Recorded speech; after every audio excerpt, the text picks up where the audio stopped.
জীবনের প্রথমবার আইবুড়ো ভাত খেতে এসে কেউ এরকম ঘুমিয়ে পড়ে আমি জীবনে দেখিনি। হ্যাঁ রে দা, তুই আইবুড়ো ভাত খেতে এসেছি না ঘুমাতে এসেছি? ওট আগে ওঠ, সে তুই আইবুড়ো ভাত খাবি আর এরা দেখ এরকম লাইন দিয়ে পাতা নিয়ে বসে পড়েছে। আর এইদিকে আয়োজনটা শুধু করেছে দেখো আমার মেজ কাকিমা। বাবা সব জন্য একবার দোকান দিয়েছে, তা এতগুলো আয়োজন কেউ করে, লোক কটা খাবে আর কোনটা খাবে না বলো দেন? আর চাটনিটা দেখ যেন চোখ মারতেছে। আর এরা দুই বাপবাড়ে কামড়া কামড়ি করতেছে খাওয়ার জন্য। থাম তোরা, আগে যার ডেকেছে খাওয়ার জন্য সে আগে খাক, তার না খালি এরা দুজন কামড়া কামড়ি করতেছে।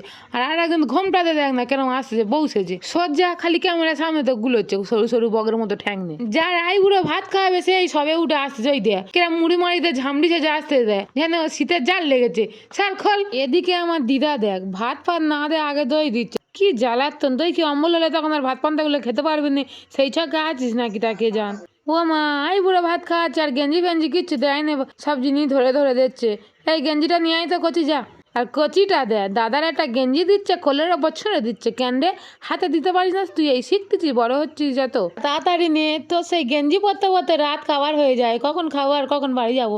তাড়াতাড়ি নে আর খাওয়াটা শুরু কর দিন। ওদের আগ্রহে সব বসে আছি। কি সুন্দর পঞ্চব্যঞ্জনের মধ্যে সেজে দিয়েছে দেখ। ও বাবা, না পঞ্চব্যঞ্জন বললে ভুল হবে, তো দশম ব্যঞ্জন। জীবনের প্রথমবার এত আয়োজন দেখতেছি রে দাদা, আমার তো কপালে জোরে না। তুই ভালো করে খা। তুই অত লজ্জা পাচ্ছিস কেন বলতো? তুই কি বিয়ে করতে এইছিস? তো কাকাদের বাড়ি আইবুড়ো ভাত খেতে এইছিস, এতে আবার লজ্জা পাওয়ার কি আছে? তো তাড়াতাড়ি খাওয়া শুরু করতে দেখি ভাল লাগে না। আর আমার দাদার পাশে দেখো একজন ঘুরঘুর করতেছে, ওইটা হলো আমার কাকার মেয়ে। ও কখন খেয়ে নেছে নে আর ঘুমাই নে, খালি দাদার পাশে ঘুরঘুর করতেছে একটু ভিডিও ক্যামেরায় উঠবে বলে। নে তোর এই তুলে নিচ্ছি, এবার কে ঘুমাকে যা তো। দাদা রে, তোর একজনের খাওয়ার দিকে কজন চেয়ে খালি বসে আছে দেখ, সবার লোলা টকবাক করতেছে। তুই তাড়াতাড়ি গালে তোল, তুই না খেলে আমরা আবার খেতে পারবো নি। ওই দেখ কে কেরম চোখ বার করতে দেয়, যেন চোখে করে ভাত তরকারি গুলো সব তুলে খেয়ে নেবে। পাতে তো পরে নেই, শুধু থালা নিয়ে আর বসে আছে। আর আমার দিদার কারবারটা দেখ দেন।